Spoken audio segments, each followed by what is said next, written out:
Mara thought her divorce was the end of the nightmare.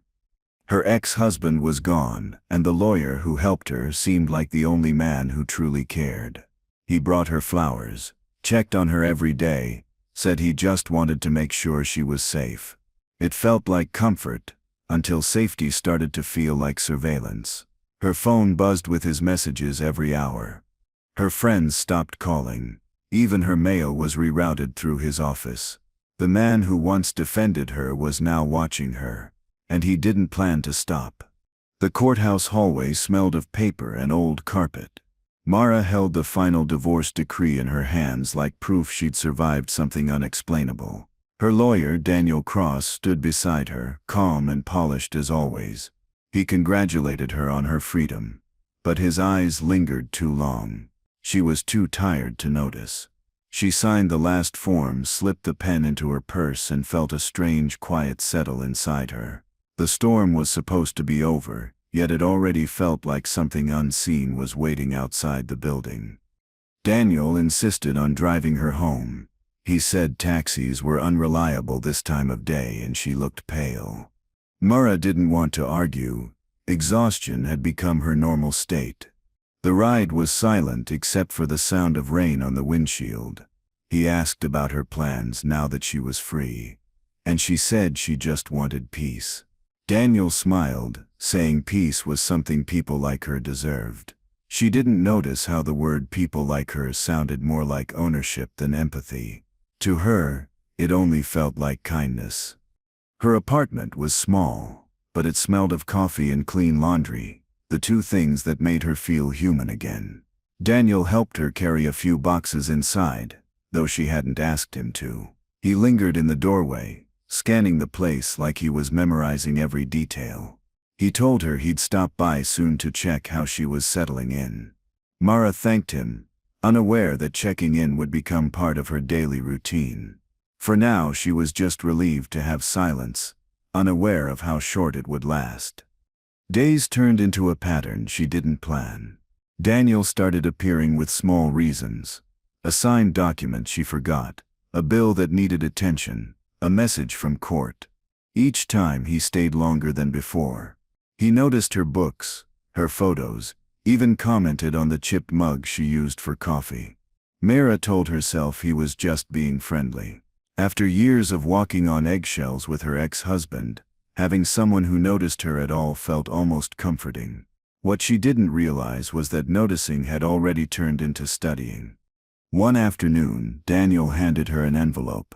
Inside was a spare key to her apartment. He said he wanted it in case she ever locked herself out. Mara smiled awkwardly, unsure what to say. The gesture felt strange, but she didn't want to offend him. He had saved her once. Maybe he was just being careful. She placed the key on the kitchen counter and promised herself she'd never use it.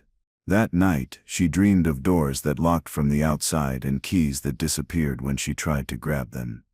Mara's old friends called to celebrate her new freedom, but she declined their invitations. She said she needed time to heal, but the truth was she didn't feel ready to be around people. Daniel visited with takeout and a bottle of wine, saying he didn't want her to eat alone. His timing was perfect, like he always knew when she felt low. She laughed at his jokes, grateful for his company. But as he poured her wine, she noticed he didn't drink any himself. His attention was steady, too steady, as if studying her reactions. Weeks later, Daniel appeared again, this time with groceries. He said he noticed her fridge was empty when he last visited. Mara was surprised he remembered. He began helping her unpack the bags, moving through her kitchen like he'd lived there for years. She thanked him, and he smiled, saying she'd done enough for herself lately and should let someone else take care of her for once. The words hit softly, but they stayed in her head long after he left. It was nice to feel cared for, maybe too nice. Mara started feeling safer when he was around. When the pipes leaked, he fixed them. When her car battery died, he handled it. She told herself this was what support looked like. He was always calm, reliable, and unbothered by her messiness. But behind every favor came a small reminder that he'd been there for her when no one else was. Gratitude started turning into guilt, and she couldn't quite explain why. Daniel had become part of her life so naturally that she couldn't remember when it stopped being her choice. Her freelance design work picked up again, and for the first time she felt proud of something. She told Daniel about a client meeting, and he immediately offered to drive her. When she declined, he asked where it was, just in case he needed to pick her up. She gave a vague answer. Later, when she checked her messages, he'd sent one saying he hoped the meeting went well, exactly when it ended. It felt like a coincidence, but something in her chest tightened. He was paying attention in ways she didn't understand. Daniel began showing up unannounced. Sometimes with food, sometimes with paperwork, sometimes with no reason at all. He'd let himself in, using the key she never remembered giving permission for. When she questioned it lightly, he smiled and said he was just making sure everything was fine. His tone left no space for disagreement. She found herself cleaning before he visited, wearing clothes she thought he'd approve of. It didn't feel like love or friendship anymore. It felt like preparation, as if her apartment belonged to both of them now. He told her he was reviewing her old case, saying there might have been errors that could hurt her later. Mara didn't understand much about legal work, so she nodded, letting him take the files. He sat at her dining table for hours, reading, highlighting, and making notes. She offered him coffee, and he declined, lost in her paperwork. Watching him made her uneasy, though she couldn't explain why. It wasn't that he seemed dangerous. It was that he seemed too certain she still needed saving. She thought her rescue was already over. Mara started dreaming about courtrooms again. In those dreams, her ex-husband sat across from her, silent, while Daniel stood beside her, whispering instructions she couldn't hear. Each time she turned to face him, his face changed. Sometimes her ex's, sometimes her own. She'd wake up sweating, convinced she'd forgotten something important. In the morning, Daniel called to check if she'd eaten breakfast. He sounded calm, too calm, like someone keeping score of her life. She thanked him, smiled through the phone, and ignored how his concern felt more like tracking than care. At night, she'd reread the letters Daniel once sent her during the case. Kind, thoughtful words about justice and strength. Those letters had given her hope back then. Now the same sentences felt different. There was warmth in them, but also something possessive she hadn't noticed before. She tucked them into a drawer, telling herself not to overthink. When she turned off the light, the quiet of her apartment pressed against her chest. She wanted to believe she was just lonely, not being watched. But the distinction was starting to blur. A small package arrived one morning. Inside was a jar of imported honey. The note read, "You used to love this brand. Figured you'd want something sweet again." The handwriting was neat, familiar. She frowned because she'd never mentioned liking honey to Daniel. She opened the jar, the smell oddly nostalgic, like a memory she couldn't place. Then she noticed the label. It had her old married name printed on it. Her stomach twisted. It had to be a coincidence, but it didn't feel like one. She set the jar aside, untouched. That night she tried to sleep but couldn't stop thinking about the honey jar. It sat on the counter like a reminder of something she didn't understand. When her phone buzzed at 1 a.m., she saw Daniel's name flashing on the screen. The message said he hoped she liked the gift, followed by another one, "Sweet things are safer when shared." She didn't reply. The clock ticked louder than usual. For the first time since her divorce, Mara realized freedom didn't mean peace. It just meant she'd changed the kind of cage she was in. Daniel started asking about her ex-husband again, not casually but with purpose. Details about their fights, what he'd said in court, what kind of man he truly was. Mara tried to keep the answers short, but he always found a way to dig deeper. He said he needed to understand the kind of pain she'd survived, so he could help her heal. She wanted to believe that. It sounded gentle, but there was a quiet hunger behind his questions, like he wasn't studying her past, he was trying to replace it. He began bringing small gifts. A book she once mentioned liking. A scarf in her favorite color. things that made her feel seen. One afternoon, he told her she didn't owe him gratitude. He just wanted her safe from men like her ex. The words hit a tender spot. She nodded, smiling weakly, because no one had ever said that before. That night, though, she caught herself wondering why safety had started to feel so much like being guarded.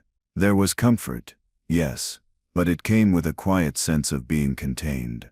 When she missed one of his calls, he appeared at her door the next morning holding coffee. He said he'd been worried. His tone was polite, but something about it felt rehearsed. She apologized out of habit, though she didn't know why. Daniel's eyes flicked toward the half-open window, the untouched honey jar still sitting nearby. He told her she needed to be more careful about who knew where she lived. The words made her uneasy. The only person who ever visited was him.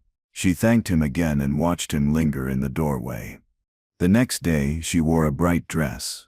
Something new, something for herself. When Daniel dropped by, his eyes followed the color first, not her face.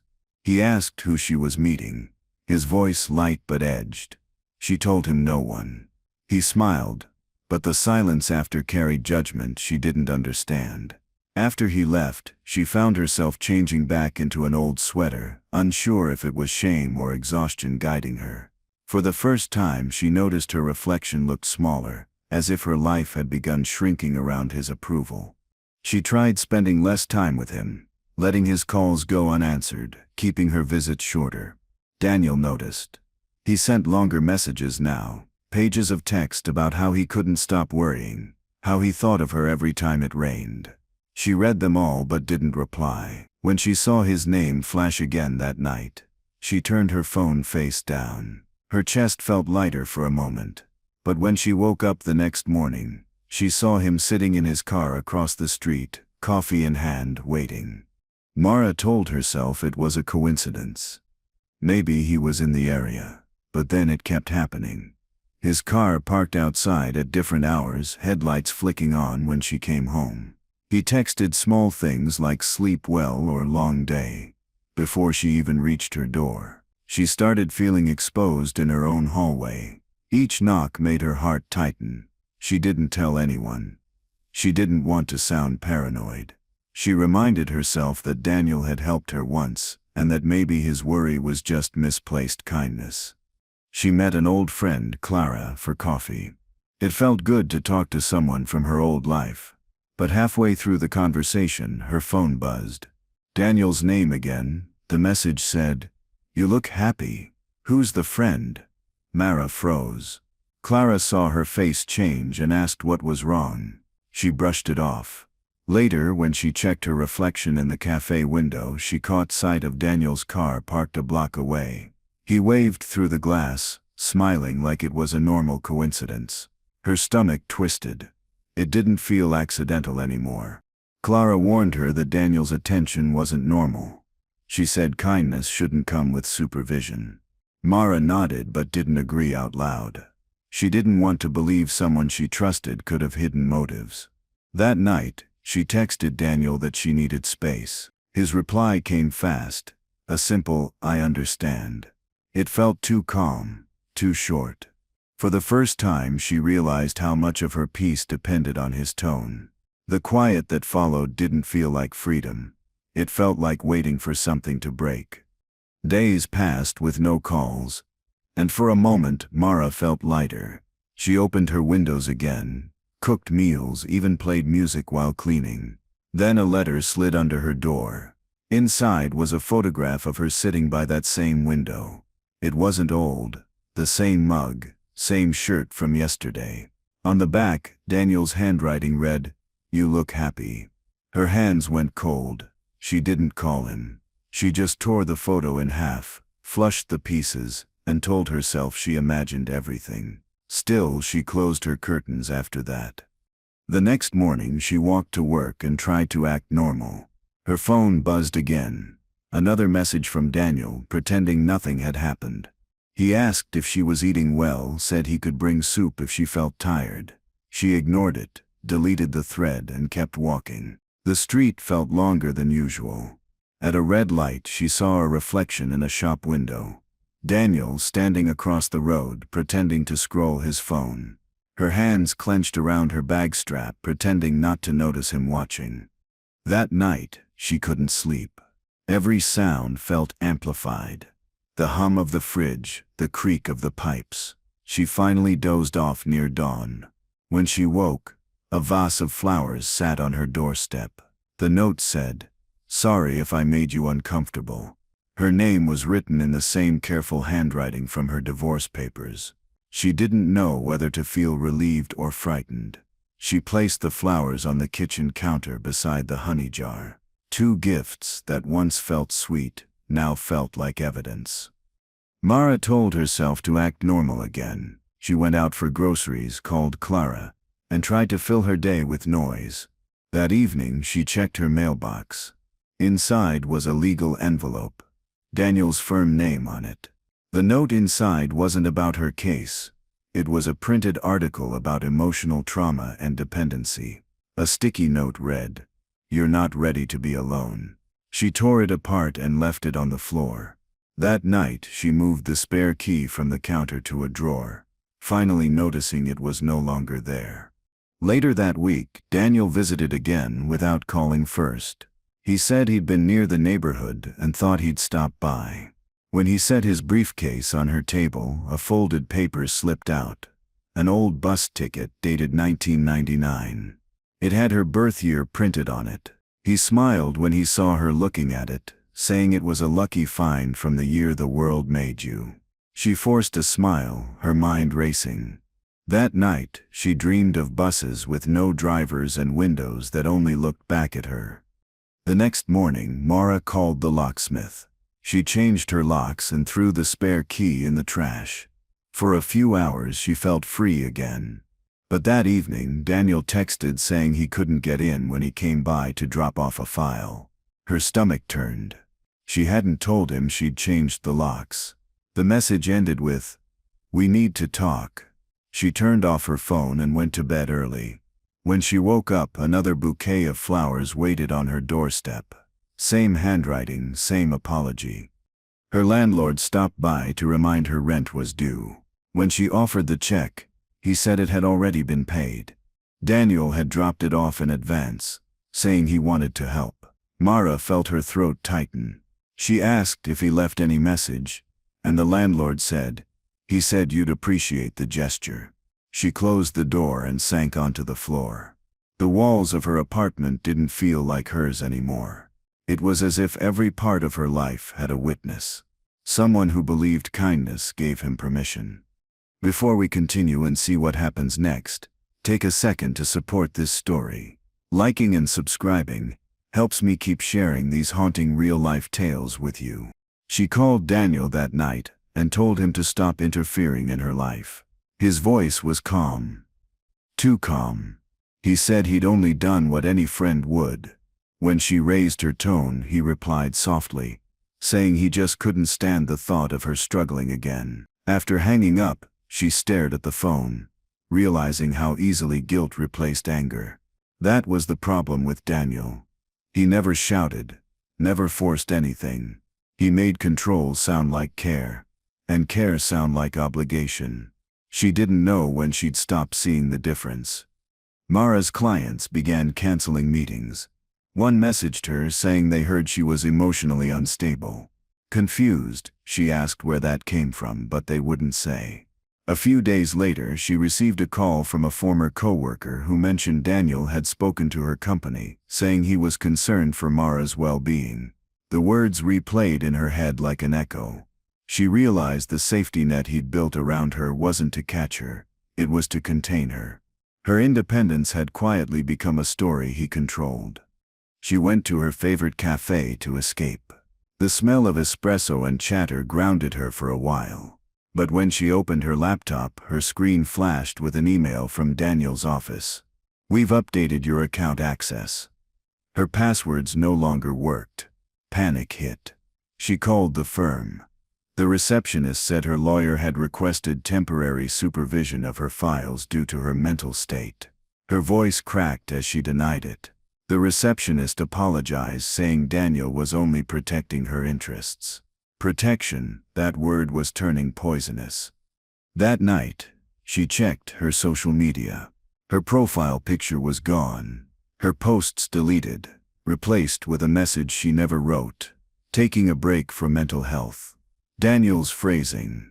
Every digital trace of her life looked curated now by him. She tried to log into her email but found it locked too. Even her calendar had reminders she didn't set. Check in with Daniel, 6 p.m. She sat in the dark, shaking her head, whispering to herself that it couldn't be real. But it was all happening through systems she once trusted him with. Mara packed a small bag and stayed with Clara for a night. It felt good to breathe without looking over her shoulder. But when she opened her phone to call a client, she noticed missed calls from Daniel, 12 of them. The last message said, "You don't have to run from me." Clara wanted her to go to the police, but Mara hesitated. Daniel was respected, charming, well-spoken. Her word against his felt useless. Instead, she deleted his messages and promised herself she'd quietly start cutting every connection tied to his name. The next day, Clara's car alarm went off at dawn. When they stepped outside, nothing was broken, except for a jar of honey shattered on the driveway. The smell was sharp, unmistakable. Mara stared at it, remembering the jar he gave her.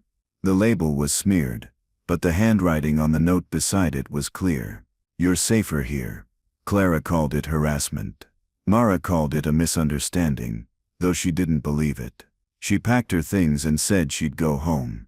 But the truth was, she didn't know where home was anymore. When Mara returned to her apartment, she found the front door unlocked. She froze in the hallway. The lights were off, yet everything looked slightly rearranged. Her books stacked neatly, dishes washed. On her table lay a single photograph, her and Daniel in court on the day of her divorce, smiling. The back read, "Full circle." She wanted to scream but stayed quiet. Her eyes drifted to the drawer where the spare key once was. It sat open, empty. She realized it wasn't lost. It had simply been taken back. Mara called the police. The officer listened politely but said there was no sign of forced entry. Without proof, it was just an unfortunate misunderstanding. She gave Daniel's name anyway, hoping it meant something. The officer's tone softened, recognizing the name. "He's a good man," he said. She hung up before he could finish. That night she left the apartment lights on, afraid of the dark and what it revealed. She kept her shoes beside the bed ready to run, though she didn't know where she'd go if it came to that. Mara started keeping notes of everything. Every message, every strange sound, every face she thought she saw outside her window. She wrote it all down in a small notebook. It made her feel like she still had control. But when she checked her mailbox the next morning, she found an envelope containing a photocopy of that very notebook page. Her handwriting, her words, on the bottom, in neat print, was a single line. "Always watching out for you."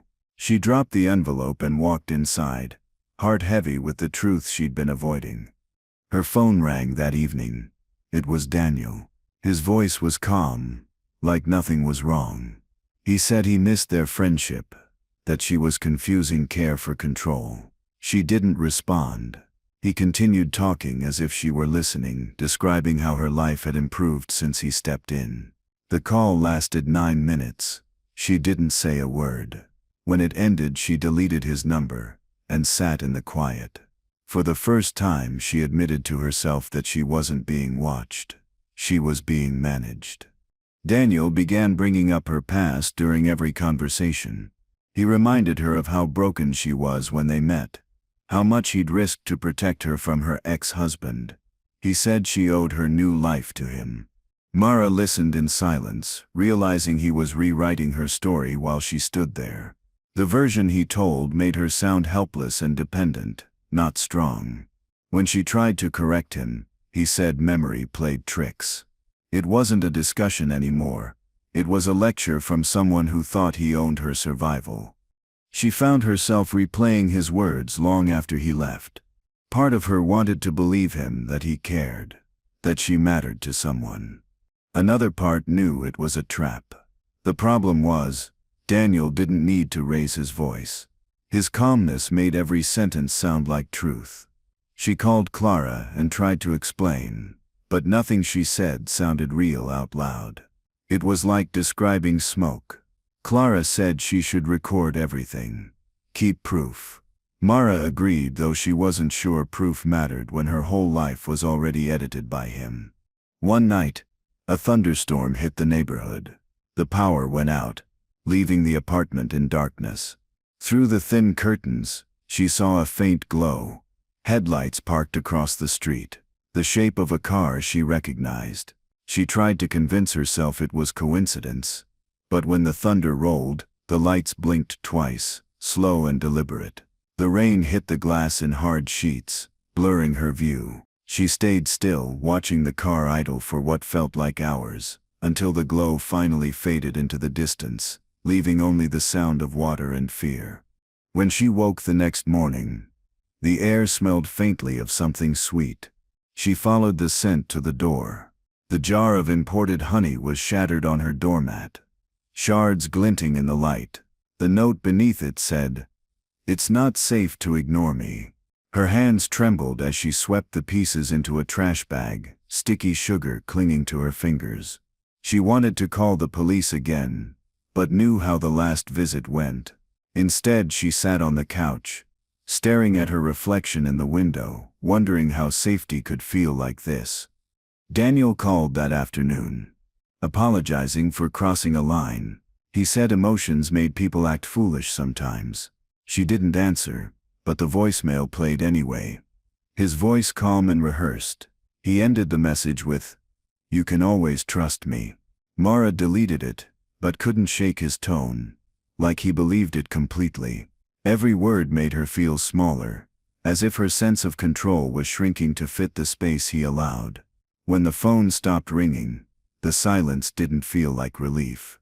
It felt like permission for him to try again. Mara went to the police station once more, this time bringing the note, the messages, and the flowers. The officer listened but said none of it was enough for a case. She asked if they could at least file a report. He wrote her name slowly, like it was the first time he'd seen it, and said Daniel had already contacted them. Said she was unstable, possibly paranoid due to trauma. Her voice cracked when she tried to explain. The officer gave her a sympathetic smile and said maybe she should seek counseling instead. That night, Mara packed a bag with essentials, cash, clothes, her notebook, and left the apartment without turning off the lights. She didn't know where she was going, just that she couldn't stay. As she drove through the rain, she kept checking the rearview mirror, half expecting to see headlights following her. She checked into a small motel outside town, using a different name. The bed creaked when she sat down, and the wallpaper peeled near the window. It wasn't much, but it was the first space that felt hers in months. Mara spent the next morning cleaning the motel room, wiping every surface, unplugging the TV, as if she could erase any trace of herself. She left her phone turned off, and bought a new one with prepaid credit. The first night she slept deeply for the first time in weeks. When she woke, sunlight filled the room. She made herself coffee using the motel kettle and started writing again. Not messages or lists, but her story. Putting it into words made it real. For a brief moment she felt stronger than his shadow. The peace didn't last long. She went to a nearby cafe, planning to email a client from the new phone. When she connected to the Wi-Fi, the screen flashed with a notification. New sign-in from familiar device. Her stomach dropped. She turned off the phone immediately and looked around. A man at a corner table glanced her way. Suit, neat hair, reading a newspaper. For a second she thought it was Daniel. It wasn't, but the resemblance made her pack her things fast. She realized hiding wouldn't be enough if he could still reach her digitally. Mara bought a used laptop from a pawn shop and set up a new identity online using only initials and a post office box. She avoided video calls, paid cash everywhere, and stopped using her last name. For a while it worked. She painted, wrote, and even smiled again. The world started to feel big enough to breathe in. Then one evening, an envelope slid under her motel door.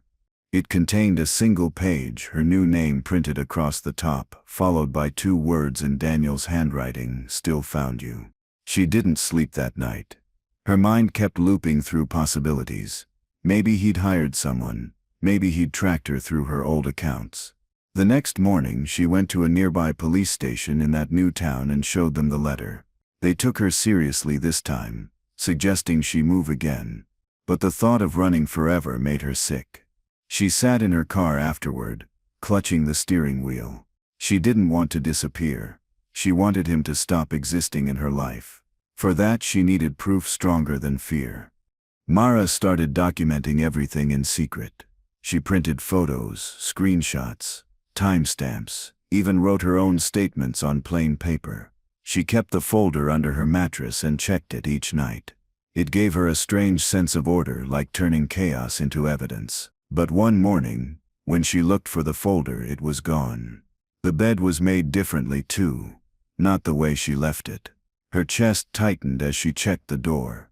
The lock was scratched, slightly bent. Whoever had entered wanted her to notice. That was the real message. She asked the motel manager if anyone had used a spare key. He shook his head but avoided eye contact. Then she noticed the lobby desk, a small legal flyer advertising Daniel's firm near the cash register. Her voice went quiet. She asked where he got it. He said a nice man had dropped it off weeks ago, saying it might help guests with legal troubles. Mara walked back to her room, her legs heavy. For the first time, she realized Daniel didn't just want her. He wanted her life rewritten to fit his script. That night, Mara left the motel and drove aimlessly until sunrise. The road stretched between empty fields and gas stations. She finally stopped at a rest area, sitting in her car with the engine off, watching trucks pass in the distance. She thought about her old self, the woman who cried in court, who believed paperwork could free her. That woman was gone. The person left behind wasn't free yet, but she wasn't helpless either. She decided to return to the city, not to confront him directly, but to collect what was truly hers. She arrived back in town 2 days later. Her apartment lease had expired. But she used the last key she had left. The place was spotless, unnaturally clean. Her photos were gone, her books arranged by color. On the counter, a single envelope waited. Inside was a letter written in her own handwriting, though she hadn't written it. It described her plan to start over and leave peacefully. It even included her signature. She felt sick. Daniel wasn't just following her. He was building a version of her that no longer existed. Mara checked her mail and found a bank statement addressed to the estate of Mara Quinn. Her breath caught. She wasn't dead, but on paper she might as well be. She went to the bank, demanded an explanation. The clerk said her lawyer had filed a notice of closure for security reasons. She asked for a name. The clerk hesitated, then whispered, "Daniel Cross." That name echoed like a final lock clicking shut. Everything that proved she was alive was slipping through his hands, piece by piece, while he stayed calm and untouchable. Desperate, she called Clara from a payphone. Her friend sounded relieved to hear her voice but said she'd been getting strange calls. People claiming Mara was unstable and missing. Clara thought Daniel might be behind them. She offered her spare room, but Mara refused. She didn't want to bring this shadow into anyone else's life. Instead, she asked Clara to keep her letters safe, sealed and unopened. If anything happened to her, she wanted the truth somewhere outside his reach. Clara agreed, crying softly before the line went dead. Mara returned to her car and sat for hours in a grocery store parking lot. People came and went with their bags and conversations, living normal lives. She couldn't remember what that felt like anymore. She opened her notebook and began writing everything again from memory. Dates, places, details. Each word felt heavier than the last. She wanted to believe that writing it down would protect her. But part of her knew Daniel already had his version ready. The question wasn't whether she'd survive. It was whose story would outlive the other. She drove past her old office building and saw a familiar car parked near the entrance. Daniel stepped out, talking on his phone, completely at ease. He looked like a man without guilt, laughing softly as he walked toward the building. For a moment she wondered if he even thought of himself as the villain. Maybe in his mind he truly believed he was protecting her from the world. That realization scared her more than anything. People who destroy others in the name of love never believe they're doing harm. They just never stop. Mara followed him quietly, staying a few cars behind when he drove off. He stopped at a small diner and went inside. Through the window she watched him charm the waitress, tipping generously, smiling at everyone. No one would ever believe the monster she saw in him. When he stood up to leave, he looked directly at her car window, as if he already knew she was there. His smile didn't fade. He lifted his phone slightly, taking a picture before walking away. It wasn't a warning. It was proof he was still in control. That night, Mara booked another motel room under a different alias. She stared at her reflection in the mirror, barely recognizing the person staring back. The exhaustion showed in every line of her face. She whispered her name a few times, trying to make it sound like hers again. Then she heard a faint chime, the sound of a distant bell from the church near her old apartment. It traveled through the night air like a memory calling her back. She didn't know if it meant safety or danger, but it meant she was still real. She stayed awake until dawn, then left for the city again. The streets were empty, glistening with early dew. As she passed the courthouse, she saw the same stone steps where she once stood with Daniel after her divorce. For a moment she almost pitied the version of herself who mistook his obsession for devotion. She'd been desperate for kindness then. Now kindness from him felt like a weapon. She parked nearby, watching people enter the building, and realized he still worked there. A man who could make lies sound like truth on paper. Mara walked inside, pretending to be another client. She spotted Daniel's office door half open. His nameplate gleamed under the fluorescent light. She wanted to burst in, scream, demand her life back. Instead, she turned away and memorized the room layout. The filing cabinets, the glass wall, the folder on his desk labeled with her case number. She left quietly, determined to return when no one was watching. That folder was the key. Somewhere inside those pages, she believed, was the trail of lies he'd used to bury her existence. Outside, she sat on a bench near the courthouse garden. The air smelled of rain and cut grass. She opened her notebook again, copying every detail she'd seen inside his office. Her handwriting was shaky but focused. A man passing by dropped a coin into her lap, mistaking her for someone homeless. She almost laughed. Maybe in some way she was. A woman stripped of her name, her safety, and her story. But the moment reminded her of something. She wasn't gone yet. As long as she could still write, she could still fight. As dusk fell, she walked toward the edge of the city, blending into the crowd. She had no plan except one: to find that folder again. Daniel had rewritten her life on paper, and now she'd take it back the same way. Every step forward felt heavier but more certain. The streetlights flickered on one by one, and for the first time in months, she didn't feel hunted. She felt focused. If he wanted control of her story, he'd have to fight for it. And this time she wouldn't be the one running. Mara waited until nightfall to return to the courthouse. The city lights flickered through the fog, soft and quiet. She parked 2 streets away and walked the rest on foot. The lobby security guard was gone. Only the faint hum of the vending machine broke the stillness. She used the emergency exit door, which Daniel always propped open during late cases. Inside, the air smelled of paper and old coffee. Every sound felt sharper. Her footsteps, the click of her pen, as if the building itself was holding its breath. She moved through the corridor toward Daniel's office, the light under his door still glowing. Through the glass panel she could see him sitting at his desk, typing slowly. The sight made her freeze. He was still there, calm, working, as if the world outside didn't exist. She stepped back into the shadow of the hallway. A cleaning cart stood nearby.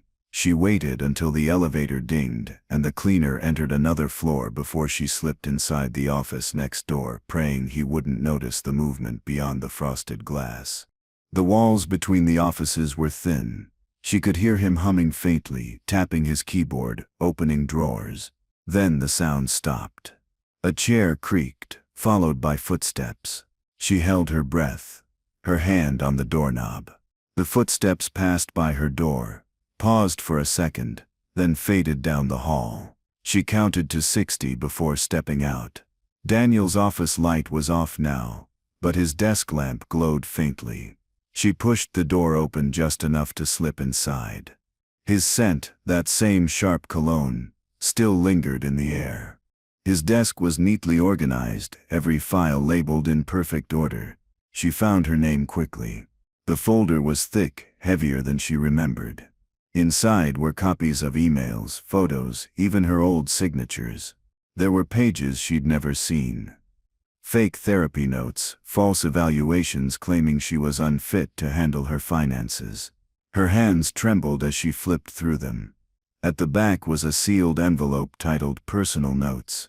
She opened it. Inside were journal entries, hers, printed out and dated weeks before she'd even written them. She realized he'd been reading her digital notes for months. Every thought she'd written to heal herself was now part of his collection. She wanted to scream but couldn't make a sound. The hallway outside was still quiet. She stuffed the folder into her bag and turned off the lamp. As she reached the door, she noticed another folder under the desk labeled Deceased Clients. Her name wasn't there yet. The thought chilled her more than anything she'd seen so far. She left quietly, holding her life pressed against her chest in paper form. Mara didn't go back to the motel that night. She drove until sunrise, stopping at a gas station outside town. The clerk looked at her bag, noticing the legal seal on the folder, and joked about her being a lawyer. She almost laughed. She bought a cup of coffee, sat in her car, and began reading every page again under the harsh morning light. The documents were so complete, so deliberate, it felt like he'd been preparing them for years. Her story wasn't being erased, it was being replaced, one signed page at a time. By noon, exhaustion hit her. She pulled over by a quiet field and rested her head against the steering wheel. Her mind kept replaying the fake reports, the false signatures, the meticulous handwriting. Daniel had built an entire narrative where she wasn't real anymore. She thought about going public, contacting a journalist, anyone who would listen, but she had no proof he forged anything. Everything looked official. She realized the cruelest part wasn't that he controlled her life, but that he made sure every trace of control looked voluntary. Mara decided to visit the law firm again during the day, pretending to be a client. She dressed neatly, combed her hair, and walked in with a steady posture. The receptionist greeted her kindly, but when she asked for Daniel, the woman frowned. "Mr. Cross doesn't work here anymore," she said. Mara blinked. The receptionist explained he'd taken a leave months ago handling personal projects. When Mara asked where he was, she shrugged. The office number on his card had been disconnected too. It felt like Daniel had erased himself just as carefully as he erased her. She stepped outside and checked the directory sign near the entrance. His name was gone, replaced by another lawyer's. Her mind raced through possibilities. Maybe he'd set up somewhere else under a different firm. Maybe he was working remotely. Then she noticed a small legal office across the street with a new sign that read Cross and Associates. The name sent a chill through her. He hadn't disappeared, he'd just moved closer to the courthouse, like a shadow adjusting its position. She crossed the street slowly, drawn to the glass door she already regretted opening. Inside, the office looked identical to his old one. Same layout, same leather chair, same faint smell of his cologne. But it felt emptier, quieter. The receptionist looked up and asked if she had an appointment. Mara said she was an old client. The woman smiled politely and told her Daniel was in a meeting. When Mara turned to leave, she spotted a wall of framed newspaper clippings behind the desk. One headline stood out: Attorney wins posthumous case for late client. Beneath it, a familiar name, the same missing woman Mara once found in his files. Her pulse pounded as she stepped back, staring at the article. The story described how Daniel had honored the woman's memory by finishing her legal affairs after her tragic death. The details were vague, the dates unclear, but the pattern was too familiar. He built stories for women like her, broken, dependent, then conveniently gone. She thanked the receptionist and walked outside, her legs shaking. The city noise felt distant now, every sound dulled. She finally understood. Daniel didn't see himself as a villain. He thought he was completing stories that couldn't finish without him. Mara found a small library nearby and sat in the corner with her folder open. She began copying everything by hand. Every line, every date, every forged word. She didn't trust scanners or emails anymore. The librarian asked if she needed help, but she just shook her head. When the bell above the library door rang, she looked up sharply, expecting to see him. It was only an old man returning books. Still, she kept her bag close to her feet, her back to the wall as if paper alone could protect her now. That evening she left the library and found her car window cracked open. Inside, the folder was untouched, but on the seat rested a business card. Daniel's. The back had a message written in neat blue ink. "You can't win by hiding." She stared at it, her throat tight. He'd found her again, but not to threaten. It was more like an invitation. He wanted her to confront him, to step into his game willingly. Every move she made he'd already predicted. The realization hurt more than fear. She was playing by his rules all along. She checked into another motel under yet another name, too tired to keep track of who she was pretending to be. The mirror above the sink caught her reflection. Pale skin, dark circles, hollow eyes. She didn't look like the woman who'd once signed divorce papers with shaky relief. She looked like one of his unfinished stories. She placed the folder on the bed and whispered that she'd finish it herself this time. The decision came quietly but firmly. She would confront him not for closure but to reclaim her story before he wrote her ending. Mara drove to his new office the next morning, sitting in her car across the street. Through the blinds she could see him moving between shelves, calm as ever. He looked older now, maybe thinner, but his movements were the same, precise and deliberate. She waited until he left for lunch, then followed him to a small park behind the courthouse. He sat on a bench under a tree, eating from a paper bag. Watching him there, so ordinary, filled her with rage. He looked like a man who couldn't imagine being stopped. She walked past him once, pretending to be a passerby. He didn't look up. The second time, she dropped the business card he'd left in her car at his feet. He picked it up slowly, recognizing her handwriting. His expression didn't change. He folded the card neatly and placed it in his pocket before standing to leave. He didn't speak, didn't acknowledge her, just brushed past like a stranger. But that silent exchange said everything. He wasn't afraid. In his mind, she'd already lost. She followed him back to the office, knowing this time she'd go inside. When he entered the building, she waited a minute before following. The receptionist was gone for lunch. The office door was half open. Inside, the room smelled of ink and old paper. The folder she'd stolen was replaced by an identical one on his desk, updated, thicker. She flipped through the pages, scanning the dates. Some were recent, only days old. He'd rewritten everything again, even including the moment she left the motel and the library. Every step she took was recorded, catalogued, rewritten. Her own life was being documented in real time. She turned to leave but stopped when she noticed a new folder labeled Pending Obituary. Her fingers froze on the tab. She opened it.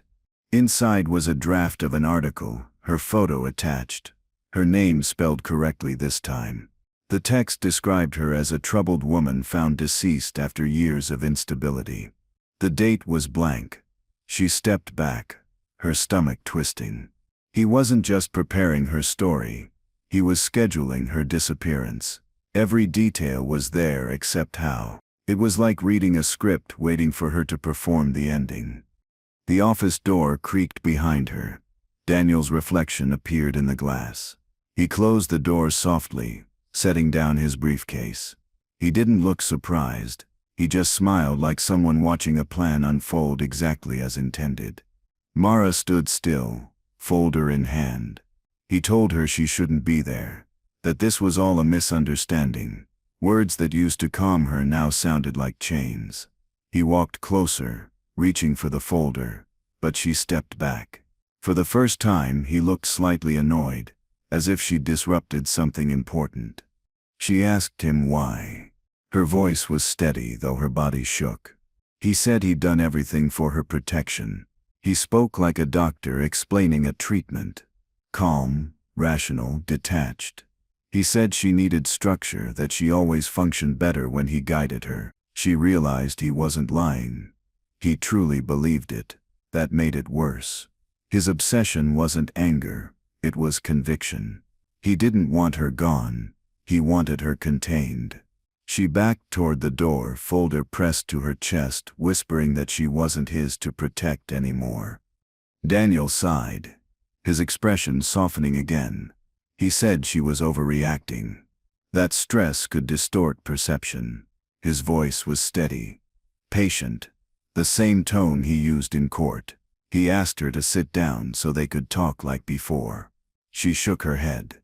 He stepped closer, lowering his tone, calling her by her old married name. The sound of it snapped something inside her. She turned and ran for the door. His footsteps followed, quick but unhurried, confident. He didn't chase her. He just followed, certain she'd stop running eventually, like she always did. She burst through the stairwell, taking the steps 2 at a time. Behind her, she heard his shoes clicking steadily. When she reached the bottom, she pushed through the exit into the alley. The cold air hit her face. She looked back and saw him standing at the top of the stairs, hands in pockets, calm as ever. He called out that she should come back inside. It wasn't safe out there. The irony hit her like a punch. She turned away and ran into the street, clutching the folder like a lifeline. She didn't stop running until she reached the main road. Cars passed. Horns blared. Life went on. She ducked into a nearby diner, sliding into a booth near the window. Her breath came uneven, her fingers still gripping the folder. A waitress asked if she was okay. Mara nodded, ordering tea just to look normal. Through the window, she saw Daniel exit the alley, scanning the street with patient eyes. He didn't look angry, just searching. Then he crossed the road and vanished into the crowd. She knew he'd be back. He always was. When the tea arrived, she couldn't drink it. Her reflection in the glass looked foreign, pale, cracked, almost fading. She reached into the folder and pulled out one of his printed reports. At the bottom of the page, beneath the lies and signatures, was a handwritten note. Every story needs closure. She folded the paper, slipped it into her coat, and stood up. If he wanted closure, he'd get it. But it would be hers, not his. She walked out of the diner, leaving the untouched tea steaming quietly behind her. Outside, rain began to fall again, steady and cold. The sound reminded her of that first day in his car, the illusion of comfort that started it all. She walked through the downpour toward the courthouse steps, the folder pressed under her arm. Each drop stung her skin, grounding her. This time she wasn't running or hiding. She had proof, she had motive, and she had nothing left to lose. Somewhere behind her, the faint echo of the church bell rang through the wet streets. It didn't sound like warning anymore. It sounded like return. Mara spent that night in her car, parked near the courthouse. The city felt different when you had nowhere else to go. She reread Daniel's fake reports under the flickering streetlight, memorizing every lie he'd written. Each line felt like a theft, not of her belongings, but of her identity. She circled the phrases that hurt most, the ones that made her sound unstable.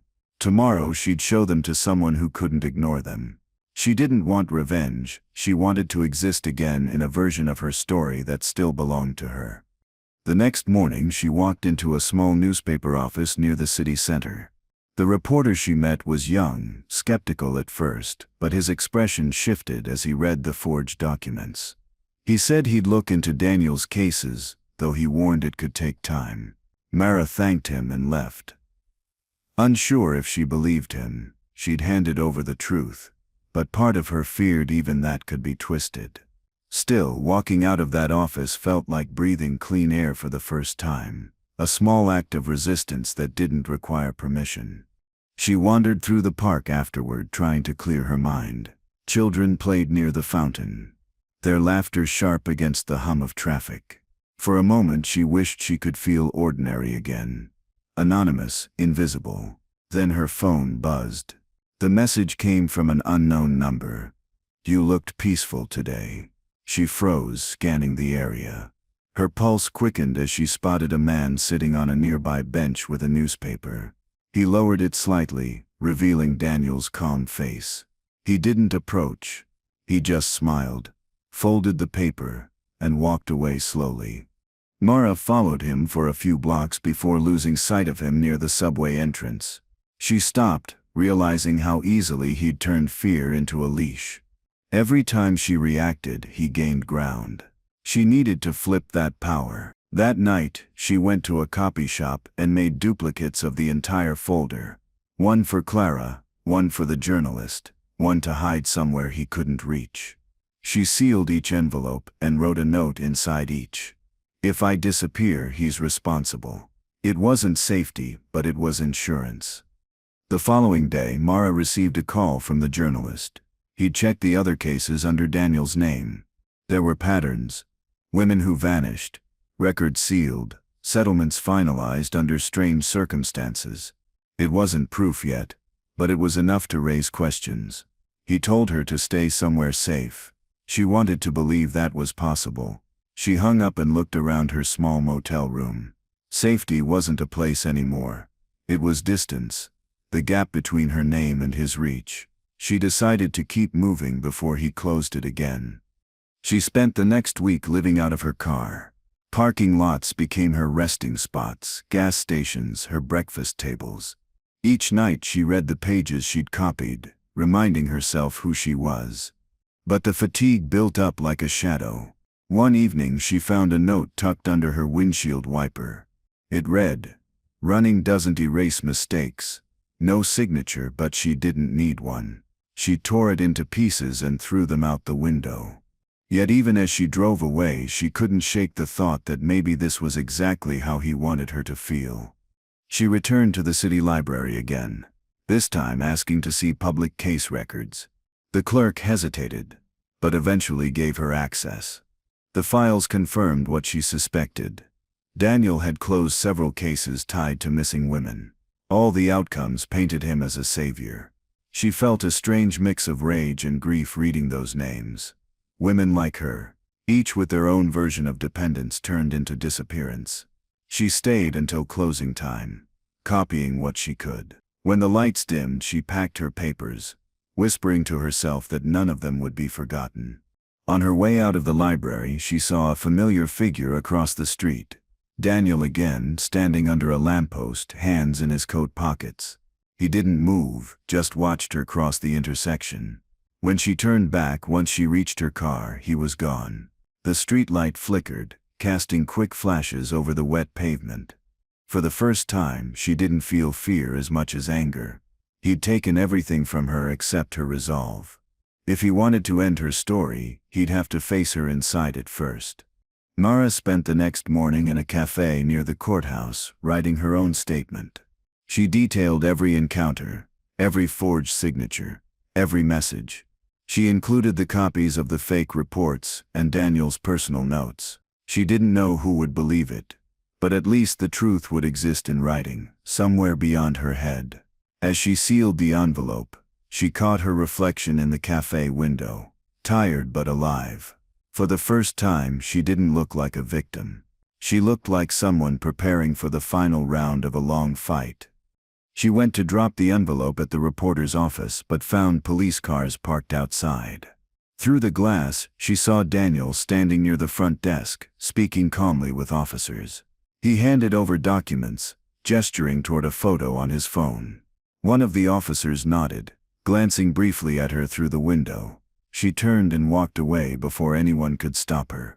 It was clear now. Daniel was spinning the story faster than she could write hers. Whatever came next, she'd need to confront him directly, or lose her identity completely. That night, Mara drove back to his office. It was late, but a light glowed from his window. She parked nearby, gripping the steering wheel until her hands ached. This wasn't about revenge. It was about ending the illusion that he still controlled her. She entered the building quietly, moving through the same corridor she once walked as his client. The hallway smelled the same: stale coffee, printer ink, and something colder. She stopped outside his door, noticing her name written on a new file lying neatly on his desk. Inside, the office looked almost identical to before, except for one new detail. A framed photo of her smiling in court years ago sat on his shelf. Her stomach turned. She picked it up, running her thumb over the glass. A faint crack split the corner. Behind her, the door clicked. Daniel stepped inside, surprised but not alarmed. He asked if she'd come to apologize. The confidence in his voice was unbearable. She didn't speak. She just dropped the frame on the floor, the glass shattering between them like punctuation to every lie he'd told. He sighed, crouching to pick up the photo, his tone calm, almost patronizing. He said he understood her confusion, that she was unwell. He reached for her wrist, telling her she needed help, that she'd always needed him. She yanked her hand free, the anger inside her sharp and clear. She told him he didn't own her story anymore. His smile faltered, the first crack in his certainty. He stepped closer, lowering his voice, warning her about what would happen if she turned him in. But the fear didn't stick this time. It broke instead. Mara reached into her bag and pulled out her phone, showing him the red light blinking, recording every word. His expression changed, the mask finally slipping. For the first time he looked uncertain. She said nothing, just let the silence stretch. He asked if she really thought anyone would believe her. She told him they didn't have to believe her. They just had to hear him.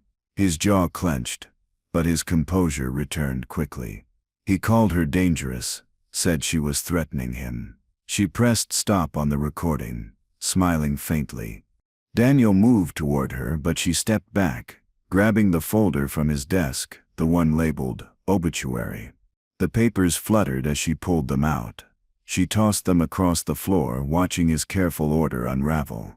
He shouted her name for the first time, a crack of frustration cutting through his calm tone. She realized that was his weakness: control. As long as things stayed organized, he was untouchable, so she made chaos. She swept his desk clean with one motion, scattering papers everywhere. He froze, unsure whether to stop her or salvage his files. She backed toward the window, folder in hand. Daniel told her to stop, his voice rising. He said she was ruining everything he built for her. The conviction in his tone sounded almost loving. She told him it was never about her. It was about his need to play savior. His eyes darkened, and he lunged for the folder. They struggled briefly, papers flying between them. A candle tipped from his desk and rolled to the floor, the flame catching on a stack of documents. Smoke curled upward, the fire spreading faster than either expected.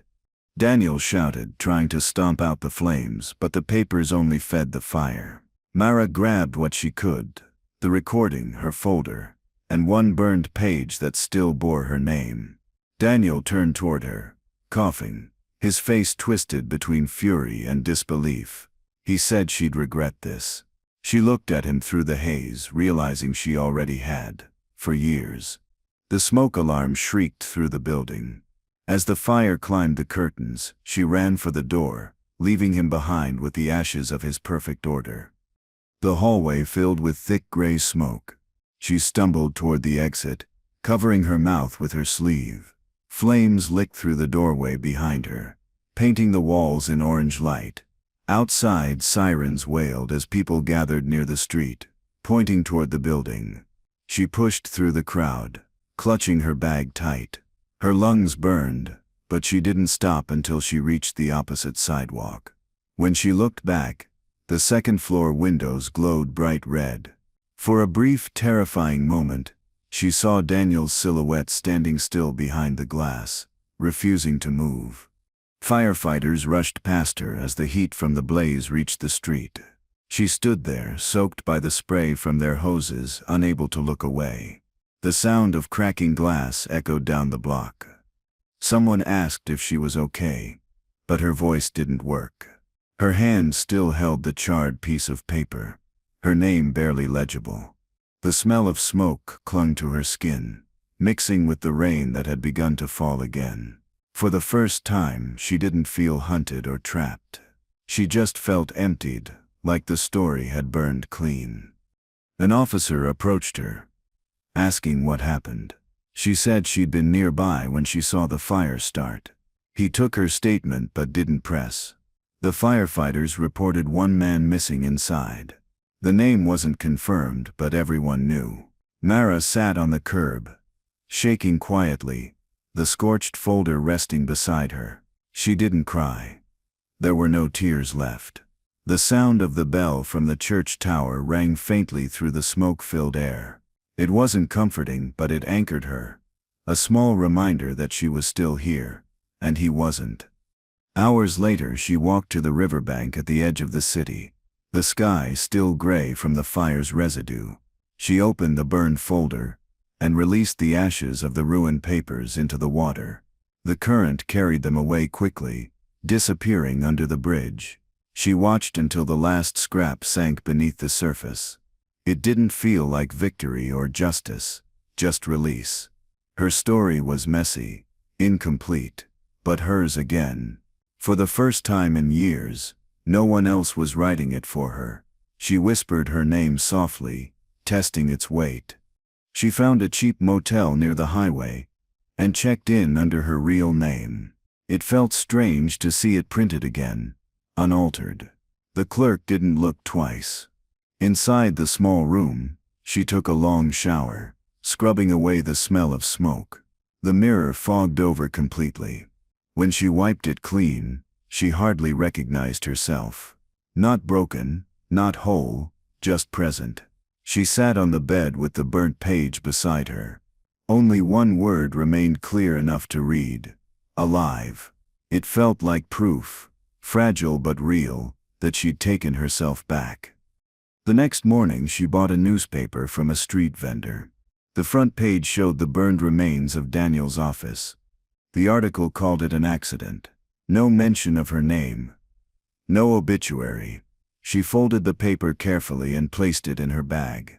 It was over, at least officially. She walked to a nearby diner, ordered breakfast and ate slowly, savoring the taste of something ordinary. Every bite felt like reclaiming a piece of normal life, something Daniel could never forge or file away. For once, survival didn't feel like running. It felt earned. As she stepped outside, sunlight broke through the clouds for the first time in weeks. The warmth on her skin felt unfamiliar, but welcome.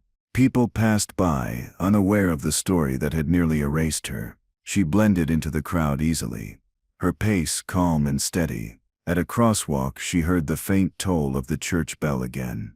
This time it didn't sound like memory or warning. It sounded like closure. She smiled faintly, realizing peace wasn't something she'd find. It was something she'd finally stopped letting him take. That night, Mara sat on a bench overlooking the city lights. She held the burnt page between her fingers, the edges crumbling softly. In the distance, sirens faded into silence. She thought of all the women Daniel had rewritten before her, and hoped someone, somewhere, would find their truth too.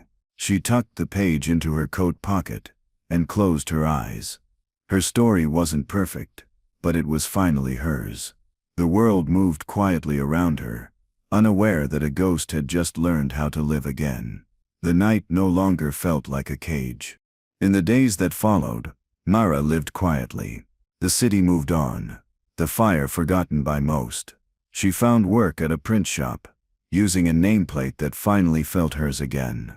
Each day she handled papers, signatures, ink, the very tools that once trapped her.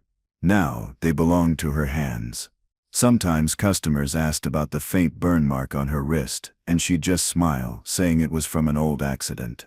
No one needed to know the truth. Some stories didn't need to be retold to be understood. At night she walked by the river, watching how the lights shimmered across the dark surface. She often thought about Daniel. Not with fear, but with curiosity. She wondered if he'd known how wrong he was, or if even in his last moments he still believed he was saving her. Maybe he thought control was love. She couldn't hate him anymore. Hate was just another kind of attachment. What scared her most wasn't his obsession. It was how easily she mistook it for protection. That, she promised herself, would never happen again. Weeks passed before she received a letter at the print shop. No return address. Just her name written in unfamiliar handwriting. Inside was a single photograph. Her court victory years ago, Daniel in the background clapping faintly. On the back someone had written, "He left a file behind." There was no signature. Her pulse quickened. She burned the photo in a small metal tray behind the shop, watching the paper curl and blacken. She didn't want any remnants of his world near hers again. Whatever files were left, she'd let them die in silence. That night she dreamed she was standing in the courthouse again, holding papers that kept changing in her hands. Sometimes they were divorce forms, sometimes her obituary, sometimes blank sheets. Each time she signed them, the ink vanished. When she looked up, Daniel was gone. Only her reflection stood across the table, smiling back, steady and unafraid. She woke before dawn, her pillow damp with sweat, but her chest strangely calm. The nightmare had ended without panic. It felt like her mind was filing the last loose page, closing the chapter completely. Mara decided to move out of the city. She packed her few belongings, a stack of notebooks, a worn jacket, and the burnt page that read alive. The rest she left behind. She didn't leave out of fear, she left because staying meant living in memories. The train ride was long and quiet. Through the window, the skyline faded into open fields. She pressed her palm to the glass, thinking how strange it was that peace could feel so weightless. For once she didn't feel chased or watched, just carried forward, unbound. She rented a small cottage near a lakeside town. The air smelled of pine and fresh rain. Her days filled with ordinary things, grocery lists, laundry, morning walks. She started writing again, but not about him. Her new journal wasn't for pain or evidence. It was for moments that felt real. The taste of strong coffee, the sound of birds, the sunlight through curtains. Every word she wrote replaced one that he'd stolen. Healing wasn't about forgetting the story. It was about rewriting the meaning behind it, making it hers from start to end. Sometimes the mail brought unfamiliar envelopes with no return address. She never opened them. She dropped them into a drawer and left them sealed. Whatever secrets the world still wanted to hand her, she didn't owe it attention anymore. One afternoon, while sorting papers, she found one letter slightly torn open. Inside was a clipping of an article. A small obituary for an unnamed man found in the remains of the fire. She folded it carefully and placed it back in the drawer. Death wasn't revenge. It was simply quiet. And quiet was enough. On rainy evenings, Mara sat by the window and watched the water trail down the glass. The smell of wet earth reminded her of that night. Everything changed. But now, it didn't sting. The rain had become something else. Not a memory of fear, but of cleansing. She found peace in the simple sound of drops hitting the roof. It reminded her that stories don't end when people vanish. They end when you stop letting them define you. Every storm since then felt like punctuation, not punishment. A full stop after too many rewrites. Clara visited once months later. She hugged Mara tightly. saying she'd worried every day. They spent the afternoon baking, laughing about things that didn't hurt anymore. Mara noticed how light her laughter sounded. Not forced, not brittle. Clara asked if she ever thought about what happened. Mara said sometimes, but not to relive it. She thought about it the way one remembers learning to swim, how terrifying the first drop was, and how freeing it felt once you realized you could float. They sat by the lake that evening, saying nothing else. Silence was enough. Mara found small joy in helping others at the print shop, typing resumes, printing wedding invites, editing college essays. Every new story she helped someone write felt like repairing something unseen inside herself. She never told anyone about her past. It wasn't a secret, it was simply done. When the church bell from town rang in the evenings, she'd pause for a moment, listening. The sound no longer marked fear or loss. It was a reminder, a quiet echo of survival, of how far she'd walked from the courthouse steps that once defined her life.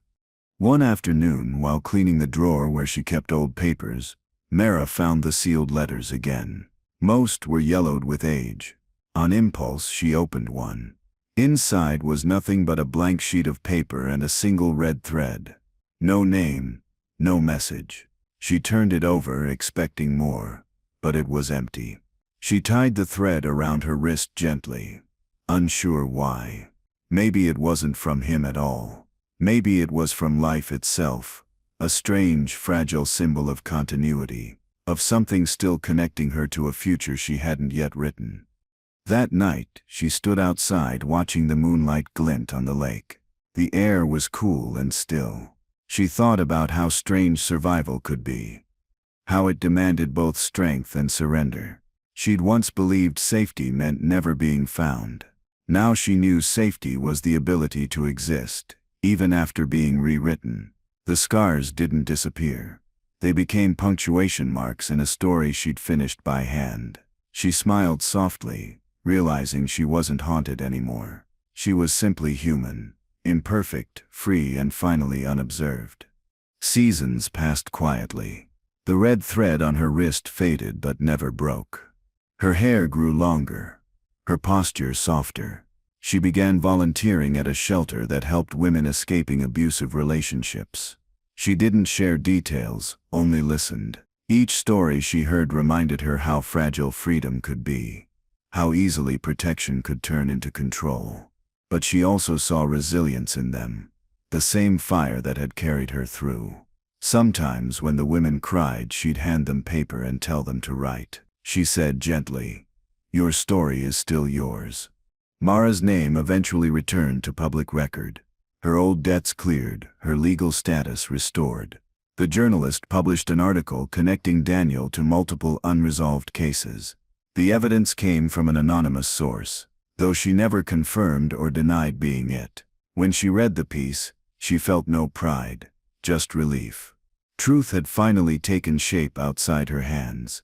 She folded the paper neatly and placed it beside her journal. Justice didn't always roar. Sometimes it whispered in the background, letting you move forward while the world caught up behind you.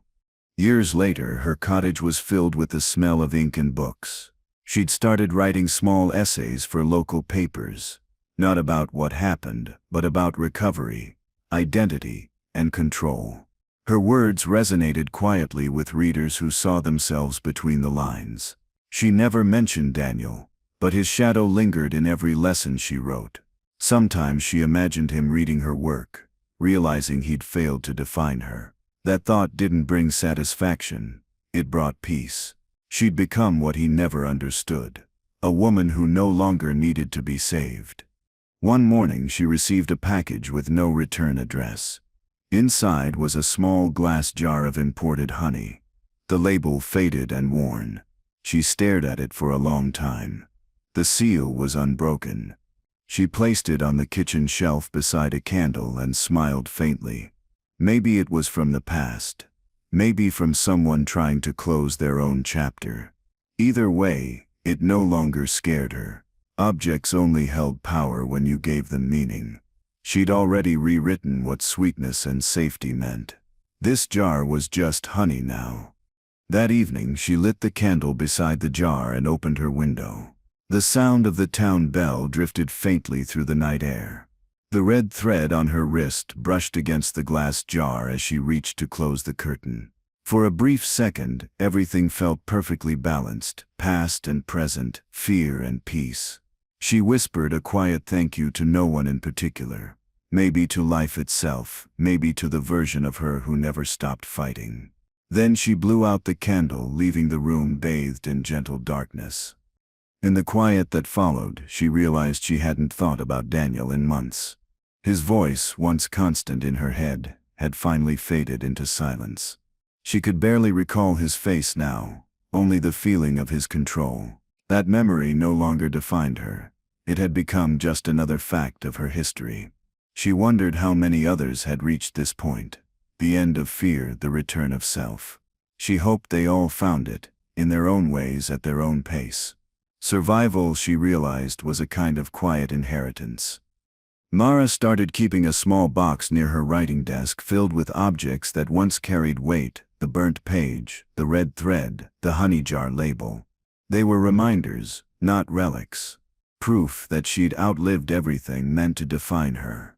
Sometimes when the wind rattled the windows, she'd light another candle and write something new, not about pain but about possibility. Each sentence became a bridge between who she was and who she kept becoming. Healing, she learned, wasn't about closure. It was about keeping the story open enough to grow. On the anniversary of the fire, she visited the city for the first time in years. The courthouse had been renovated. The glass brighter, the halls busier.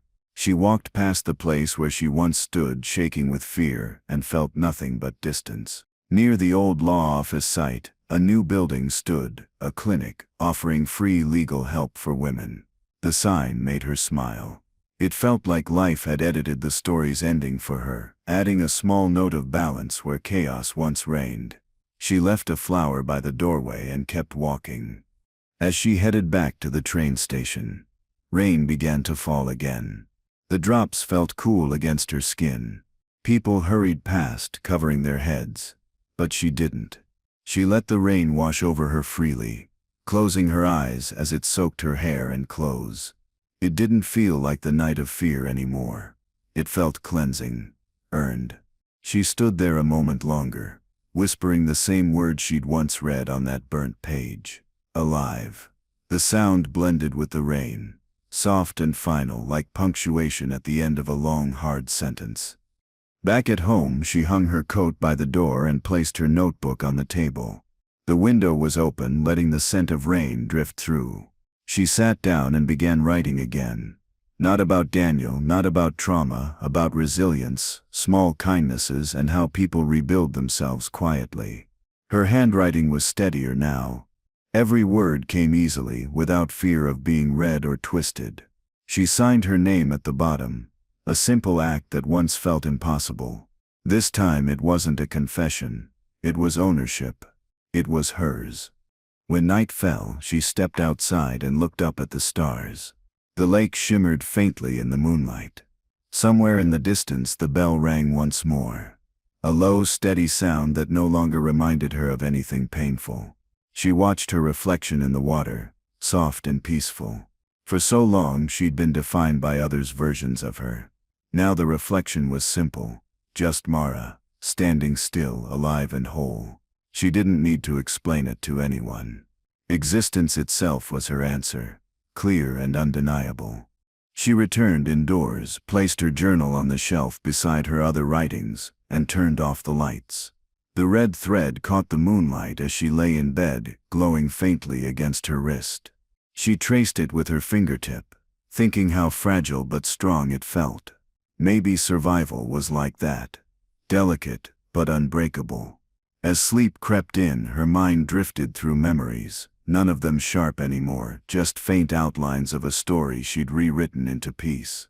The world outside hummed softly, steady and kind, as if matching her new rhythm. In the morning, sunlight streamed through the curtains, painting her room in gold. She sat up slowly, smiling without reason. The jar of honey caught the light on the shelf, glimmering quietly. She poured herself tea, stirred it with a spoonful, and took a sip. The taste was warm and sweet, no longer tied to fear, only to the moment. Outside, the bell rang again, steady and familiar. Mara closed her eyes and listened, knowing her story had no neat ending. It didn't need one. Living simply freely was the only closure that mattered.